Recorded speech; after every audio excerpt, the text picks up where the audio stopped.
Hello friends, how is it going?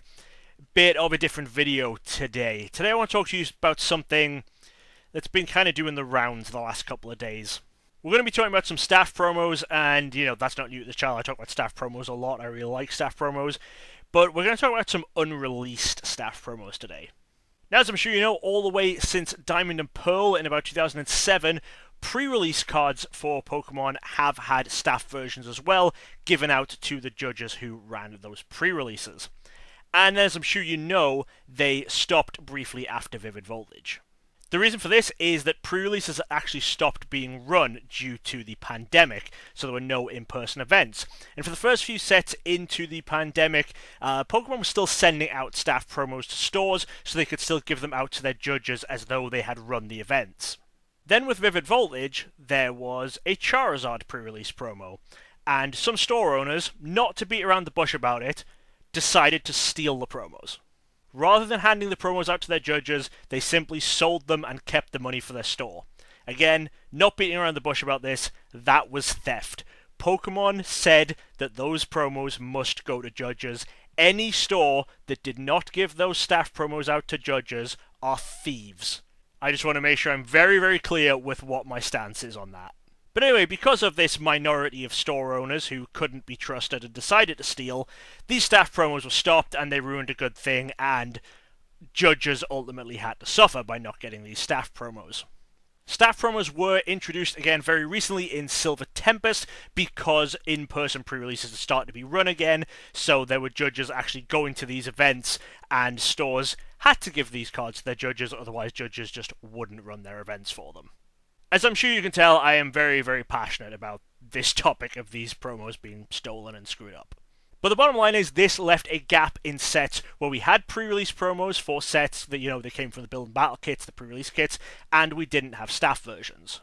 It was a run of 7 sets that did not have staff promos. It was Battle Styles, Chilling Reign, Evolving Skies, Fusion Strike, Brilliant Stars, Astral Radiance, and Lost Origin. Now, shortly after the second of these sets, Chilling Reign, released, a couple of staff promos did actually turn up. There were a couple of people in the UK who found staff-stamped cards in their regular Build and Battle kits. They were obviously put in there by error, but they did turn up there in place of a regular non-staff promo. There were pictures shown of them still sealed inside the packet so that we know it was legit and it wasn't just a card that was stamped after it had been opened. Now, personally, I'd always figured there would be cards stamped staff for these sets anyway, because Pokemon works so far in advance that they wouldn't have anticipated having to cancel staff promos after Vivid Voltage, so at least a couple of sets in advance would have already had the staff cards printed. That's what I assumed anyway. That's how I figured it would be based on my somewhat limited knowledge of how things work within the trading card game industry. And then when we saw those Cinderaces, that basically confirmed it to me, because there'd be no reason for those Cinderaces to be anywhere near a staff stamp if they weren't producing staff sets of these cards. Now we jump forward in time about 18 months to just a couple of days before you're seeing this, and a tweet started going around of someone who had sealed packs of the staff promos for most of these sets.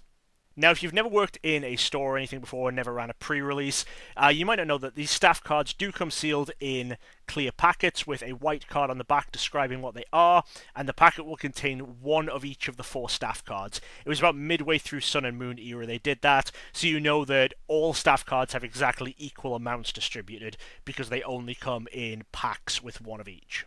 Now, this tweet was showing off sealed packs of staff promos for 6 out of those 7 missing sets, with Fusion Strike being the only one not in the photo. And there have been further pictures to show that these are properly sealed. They have the white card in the back with all of the information printed on it correctly that you would expect to see with the staff promos, and that we have seen with all of the sets of staff promos. So seeing those is basically 100% confirmation of what we already suspected and basically already knew, that Pokemon had been producing staff cards for these sets, they just hadn't been distributed to stores in any way. So now it gets a little murky. These have not been distributed in any way, so how does this person have them? So I jumped into the DMs with the person and we've had a little bit of back and forth, and I got kind of a history of where they came from and how this person found out about them. So the current owner of these cards lives in Australia, and they said that they were looking at eBay one day and saw some completed sold listings for full sets of the Evolving Skies staff promos. Each sold listing went for around $150 Australian, which, if you take into account that these are unreleased cards, is absurdly low. I do also want to note at this point that these auctions appear to only have been visible on eBay.au and couldn't be seen from anywhere else in the world. So this current owner got in touch with the seller who had sold these two complete sets of the Evolving Skies promos. And the story they gave is that they were visiting the UK and they went into a local game store and they bought out a lot of staff promos that they had, including up to Silver Tempest, which was obviously an officially released one. I don't know if they bought anything from before Battle Styles or not. Now, at this point, I am just getting information second-hand from the current owner who spoke to the seller, but it seems to be that the person who bought them from the UK saw them and simply believed that they had been released in the UK and that it was just Australia that had missed out, so was buying them to take back for collectors who they believed just missed out in Australia. And when the current owner contacted them, they sold them for around $150 Australian per pack, so the same price for the unreleased promos as they did for Silver Tempest. The fact that this eBay seller sold them for that price, and the fact that they bought them from a UK LGS at that price, or at lower than that price, in order for them to sell back in Australia, really makes me think that neither that seller nor the LGS in the UK really understood what they had, because if they did, there's no way they would have sold them for exactly what they sold a Silver Tempest set for, which was an officially released, mass-released set. And now we hit the snag of how did this LGS in the UK end up with these and end up with multiple copies of each set? Sadly, the only way that this even makes sense is through some theft at some point. These shouldn't exist anywhere outside of a warehouse owned by TPCI. There is no one outside of the Pokémon Company who should have access to these cards. Now, I don't know what the name of the LGS was that they were bought from in the UK, and I certainly don't want to imply that the LGS did any thieving. I think it is much more likely that someone who has access to a storage facility where these are being held simply went in and pocketed handfuls of them and then took them to somewhere that they could sell them for an easy price. I honestly think there's a good chance that whoever stole these from the warehouse didn't even know what they were stealing. It was probably just someone who knew that Pokemon was valuable because it's in the news. They saw some Pokemon cards, they grabbed some. Because honestly, if this thief knew what they were doing, they would have either grabbed something that wasn't an unreleased promo, because it would not create as many waves and ripples and people looking into it, and they could still get the easy sale, or they would have stolen them knowing they were unreleased, and then instead of just flipping to an LGS, would have tried to do some more shady backyard, untalked about private deals for a lot more money. So I don't know whether it's just me assuming the best in people, but my assumption would be that the LGS just bought them not really knowing what they were. Probably an LGS that isn't focused on Pokemon, probably like a Magic-focused LGS, something like that, who just saw seal packs of staff promos, knows roughly what seal packs of staff promos go for, and paid that much. The person in Australia who bought them from the UK, again, I'm inclined to believe that they just thought they had been released in Europe and not in Australia. There are lots of cards that get released in certain sections of the world that don't make it to other sections.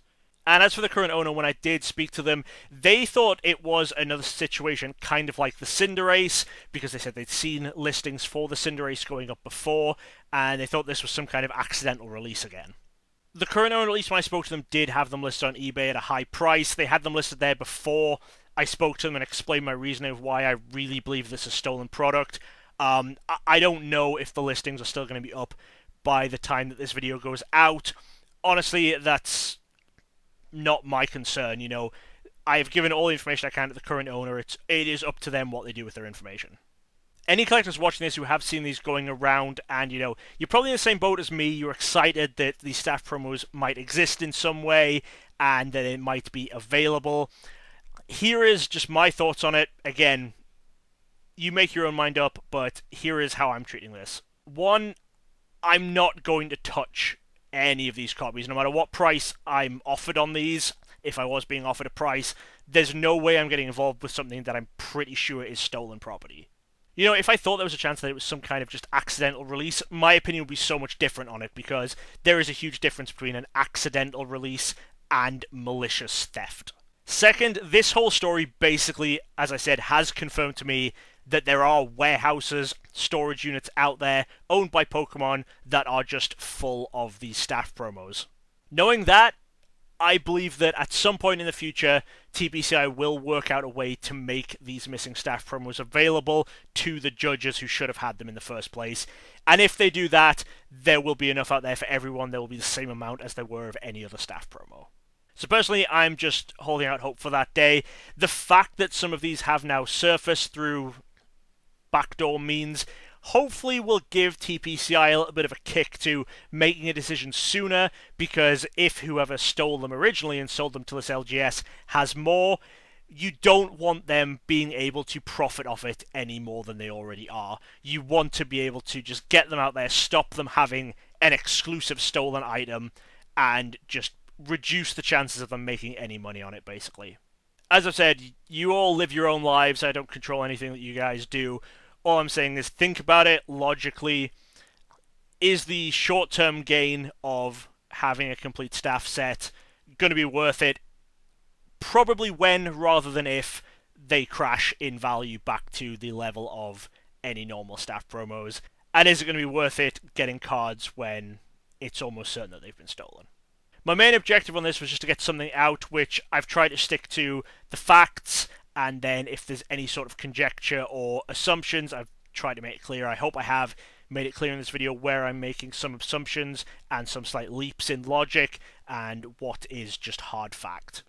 Because, you know, as soon as this takes off in any way, there'll be dozens of videos of just misinformation and all sorts all over the place, and these cards will be on top 10 rarest, most expensive items list because of how much they're listed on eBay for, regardless of any sales data. But, you know, that is just the way the collectibles world is. I don't like it. I know you guys don't like it. But hopefully I've given you something a bit more objective here. And if you were looking at these, if you had seen them, hopefully this was all the information you needed to make up your own mind one way or the other on what to do.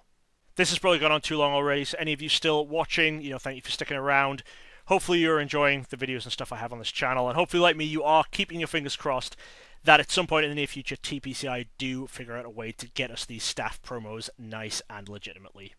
Hope you've enjoyed other videos you've seen on this channel. Hopefully you stick around and enjoy some more videos in the future, and I will see you again very, very soon. Thanks for watching. Check out some more videos right here. And don't forget to subscribe for more awesome Pokemon content from DJ Gigabyte. Gotta catch 'em all!